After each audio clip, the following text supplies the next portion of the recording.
Right, Burnley on Wednesday. So we're not going to talk about the likes of formations and tactics or Ander Herrera. We are going to talk about other guys that have been in the papers though. Starting with Joshy, tell us, is Wayne Rooney playing in midfield making any sense in your head? No, I think the experiment or whatever it is that we're watching or we have been watching in the last few months, it just isn't working. He's not really a midfield player. I think his best form has always been up front. I mean, it's not really a criticism of him. He's not a natural central midfielder. He's a natural sort of striker, so that's where he needs to be playing. And I think, I mean, this year, calendar year at least,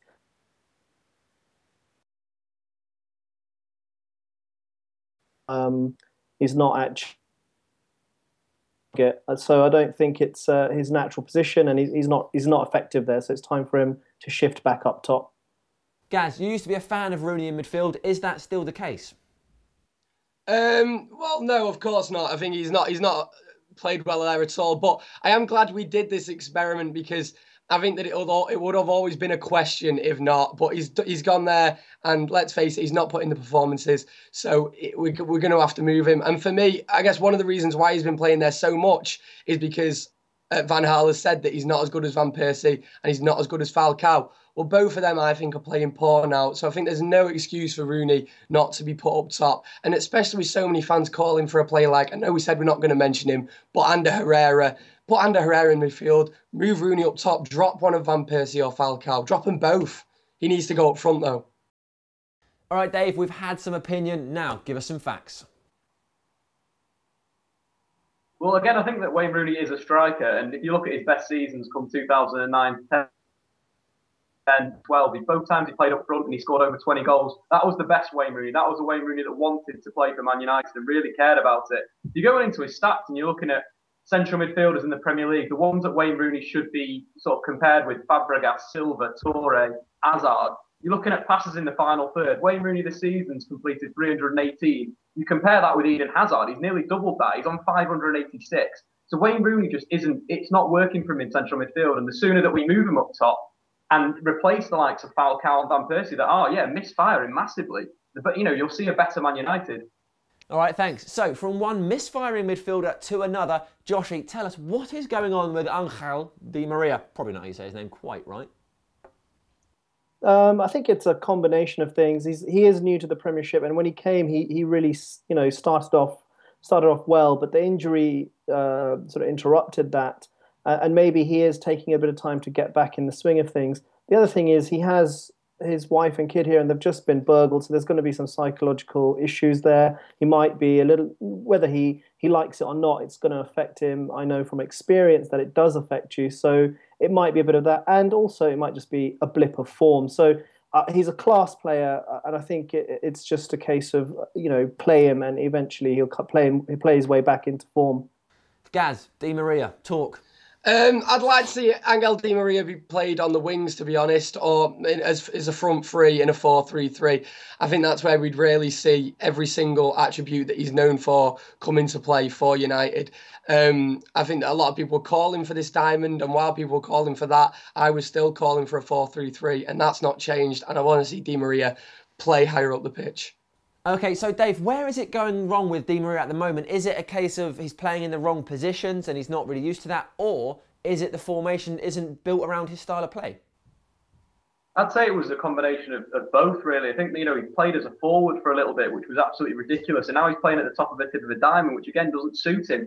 That's for a player that's a bit bigger. Like Fellaini would suit that role. Di Maria doesn't suit that role. Di Maria needs to be on the ball all the time. He needs to be running at people with pace. He needs to get the pace up. It's like Lionel Messi. When Lionel Messi gets going, that's when you can't stop him. It's the same as Di Maria. If you play balls into his feet, he isn't going to do much with it. He's got to be running at defence. He's got to be attacking them. In terms of how he's played this season, he's arguably been United's best player still. He's created the most chances for United. He's got the most assists. He scored 6 goals in this season. His output's been brilliant, but we need to just switch, like Gaz is saying, either go to a 4-4-2 with a flat 4 and play him on the left, or alternative a 4-3-3. And it has to be like that. It has to we have to play down the flank, so we're going to have this boring style again. I think it's slightly different as well than with Falcao, and I don't want to attack Falcao too much, but he hasn't been good enough, and I don't think he's proved that he can be good enough yet at United. But early on in the season, I felt Di Maria really did prove himself that he can do it in the Premiership, so I still harbour a lot of hope for him. All right, thanks, Gaz. So, Joshy, we're talking about Di Maria. Does he make your team to play Burnley? Yeah, absolutely. I mean, as Dave just mentioned, he's been probably one of our best players this season, so he's got to be in the side. And obviously, well, I think the defence largely picks itself at the moment. Van Gaal doesn't fancy Raphael, but I think he might also be injured at the moment. So, same back four as yesterday or the weekend against West Ham. Yes. Okay, so you put Andy Kellett in there? Oh, no. Or maybe you shift maybe Rojo out to left back and you bring in one of Johnny Evans or Chris Smalling. And we don't want to see those two in the side too often, but it needs must. Three in the middle I'd play Daley Blind flanked by sort of Herrera and Di Maria. And probably Mata behind Rooney and Falcao. We haven't seen a lot of Falcao and Rooney up top together this season, and I just think that it might be a partnership that could work. They're sort of different types of strikers. I don't think they'll get in each other's way, and Rooney can drop deep, interchange with Mata. I think it might work. I don't want to get too much into the tactics, but I'd like to see that and see how it goes. Squawker Dave, give us your team. So I've gone completely out the window, changing it 100%, scrapping the diamond. Go with De Gea in goal. I played Paddy McNair at right back. I think it was absolutely awesome against Cambridge. I think it was a bit unfair dropping him out the side. Jones and Rojo at centre back, and then I think I bring Young in again to add a bit more attacking threat to our side. Then I go four across the midfield. Di Maria on the right, Blind, Herrera, Januzaj, and then Fellaini off Rooney. I think we've played the most long balls in the Premier League this season. So why not get Marouane Fellaini properly involved? You're looking at the stats. So Marouane Fellaini this season on average has won 3 aerial duels per game. So if we hit him early, he'll win it. Compare that to Rooney. Rooney's won on average about 1 a game. Same with Van Persie. And Falcao wins less than 1 aerial duel a game. So if we're playing this style, we're crossing it, we're getting the ball long, why not play Fellaini? Use his strengths. He could really start scoring some goals, getting involved. Would be a bit like Everton from a few seasons ago. And it's a bit strange. If we are going to go with this long style, we might have well thrown some cash at Andy Carroll. On average, he wins 9 aerial duels a game. So if we are playing this sort of West Ham style that Sam 30 mil. Why not 30 mil? Be brilliant. All right, Gaz, you've heard the teams, but what do you think? Rooney and Falcao or Rooney and Fellaini? I like the idea of Rooney and Falcao, to be honest. I think that Falcao's the type of striker who's going to need a striker alongside him who's going to be buzzing about the pitch and is going to come back to get the ball and create stuff like Wayne Rooney would do, or maybe even James Wilson would be able to do as well. The idea of Fellaini and Falcao, or Fellaini and anyone up top, if I saw that going into the game, I'd be gutted, because for me, that shows that we're not going to play an exciting type of football. But like Dave says, if we are going to play that type of football, then yeah, put Fellaini up top. Right, so let's move this on to Burnley now. Joshy, who's should be worried about playing for Burnley? Who's going to do the damage? Who's going to do the damage from Burnley? I mean, to be honest, we've been here before and we always say, look, these are teams that shouldn't be causing us damage. And I don't know that it'll be an individual performance, much like West Ham. I think we're in trouble if they're organised, compact, they work hard, and then sort of hit us on the break.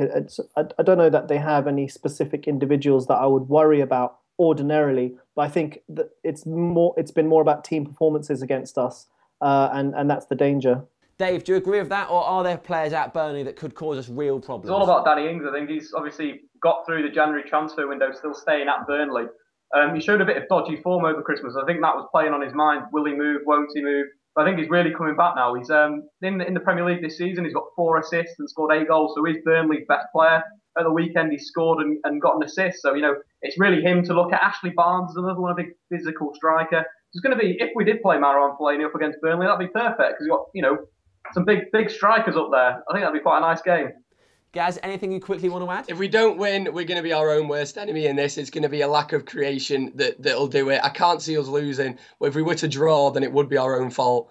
It's time for predictions, and we'll start with you, Joshy. What will the score be? I'm going to go for a conservative 2-0. Okay. Gaz? 2-1.